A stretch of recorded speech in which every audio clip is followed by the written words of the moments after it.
I-rate mo siya 1 to 5 kung ano yung rating mo sa kanya. Okay, sige. Go, Yes. go. So, ngayon. 5. Wala pa ba? Wala Sorry, pa, sorry, original wala pa yan eh. Bawal ba 5 lahat? Ako'y kinikilig. Alam niyo, GBs, super tagal ko na talagang gustong magpagupit. Kita niyo ba tong buhok ko? Alam niyo, puro trim-trim lang yung ginagawa ko dito. And di ko kasi talaga alam kung ano yung pinakababagay talaga sa aking hairstyle. Kaya naisipan ko na gumawa ng iba't ibang AI hairstyle gamit ng Dola app. And ipaparate natin yun kay CJ. And kung ano yung pinaka nagustuhan niya, malay niyo, maisipan ko na yun na rin yung ipagupit ko. Kaya simulan na natin. Ito si CJ yung sa cellphone. So ngayon, may i-rate ka. Picture ko. Ito yung original photo. Okay. And Tapos? i-rate mo siya 1 to 5 kung ano yung rating mo sa kanya. Okay, sige. Go, Yes. go. So, ngayon. 5. Wala pa ba? Wala Sorry, pa, sorry, original wala pa yan eh. Bawal ba 5 lahat? Ako'y kinikilig. Ay, ba to? Ito first photo. Um, 1 to 5. Ano, bagay ba sa akin yung straight hair na kayo? Di ba curly yan kanina? siguro 4. Bakit? Para siyang medyo plain. Pero maganda pa din sa'yo. Bago. Ito. I think ano siya? For the uniqueness. Bibigyan ka siya ng 4 din. More sinungaling ka talaga. legit. Sinungaling na CJ. Kasi unique. Di ba ka nakita ng ganang hairstyle? Di ba sa bakit ba ikaw? Medyo kulot-kulot Kulot lang siya. Ito over naman sa kulot. In fairness, mukha siyang totoo talaga. Ba talagang AI ngayon? Oo nga. Sa mga nagtatanong po kung paano ko talaga ito nagawa, download lang po kayo ng Dola. It's free AI assistant app. Then, puntahan nyo ang AI creation, click reference, and upload nyo lang ang photo na gusto nyo ipa-edit kay Dola. Then, i-describe mo kung anong gusto mong gawin dito. Like this. Make the hair of the subject straight and wait for a few seconds, edited na siya. Pwede mo rin tong palta ng background.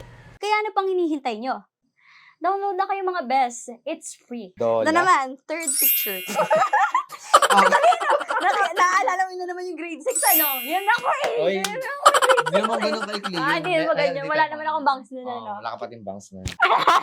Anong rate mo dyan? Nakakaya to. Hindi, 5 na natin eh, 5. 5. Kasi bring back memories. Bring back memories. Bakit? Totoo naman na. Ay, oo. Hindi naman gato kaikli, di ba? Hindi naman ganun kaikli. Bagay parang familiar lang sa akin. Shorter pero kulot din. Anong rate mo siya kanya? Nakakaya. Siguro 5 na natin. Mas unique Sinungaling kasi sa naman. pangalawa. Legit nga, Five. bagay naman sa'yo. So, ito na po yung i-copy photo. Rosé. Hey, ano yan? Si Rose ba? Bakit Rose hindi ang bagay kata. sa akin yung gatong kulay? Maputi ka naman. Medyo Yan. bagay yan kasi maputi ka. Taga-England yarn. Anong rate mo? Anong rate mo? Ano to 5? Okay, 5. Ay, ito yung ika-6! Hindi pa. Malabo naman mata ko. Yeah, mas lalaki pa ako sa'yo. Actually, medyo best ko doon. Oo nga. Sa lahat talaga. Ayaw maniwala. Ba't ganun? Parang, kasi may mga, may mga alam mo, femboy, di ba? Mga ganun. Nakikita. Kasi mga bagay sa'yo. Siguro, ako ba na matakban? Ipa-5 ko na din yan. Bagay sa'yo. Sure, kaya papay mo talaga to. Nga. Baliktad talaga kami ng preference ng utak talaga ngayon. Ito na yung ika-6. Medyo Ito na yung kahawig ng grade 6. Ang ikli naman nun. Nandito naman yun. Ano siya, parang fly away yung hair na dito. So, mas okay naman to. Ano pwede diyang i-rate? Dora. 4.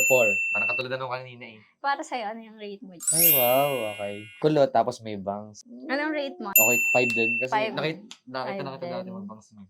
Bagay sa'yo. Tapos na po yung pag-rate natin. Ngayon, tatanungin kita, ano yung pinaka nagustuhan mo? Sa lahat. Body sa'yo maniwala eh. Buko yung maikli, yung kasi buhok mo. Oo, yung maikli, sobrang ikli. Legit nga. Ayaw maniwala. Like, patay ng puso.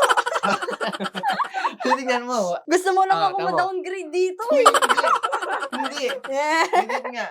Bagay sa'yo yan. Bagay sa'yo. Ba't ayaw niyo? Tingnan natin kung ipapagupit ko talaga to. Ayaw maniwala. Sa preference ko lang naman. Okay, thank you.